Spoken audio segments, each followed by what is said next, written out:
नमस्कार मंडळी, पुन्हा एकदा स्वागत करतो तुमचं आपल्या एका नवीन व्हिडिओमध्ये. आपल्या सर्वांचा लाडका कुमार रणवीर राहुलभाई पाटील आडवली कल्याण यांच्या मथुरने सोनेरा केसरी मैदान, पेडगाव हिंद केसरी मैदान चांगलंच गाजवलं आहे.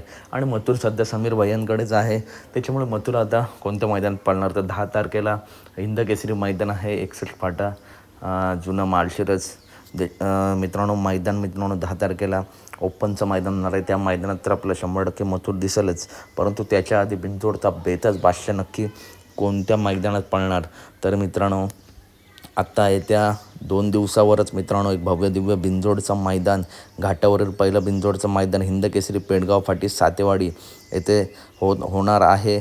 तसेच अनेक रथी महारथी टॉपच्या नंदी या मैदानात दिसतील आणि मथुर घाटावर आहे, त्याच्यामुळे या पेडगावच्या बिनजोड मैदानासाठी मित्रांनो नक्कीच आपल्याला या सातेवाडी फाटीवरती मथुर आपल्या पळताना दिसण्याची दाट शक्यता आहे. उद्या मित्रांनो अजून प्रॉपर अपडेट येईलच. भेटूया पुढच्या व्हिडिओमध्ये. धन्यवाद मित्रांनो.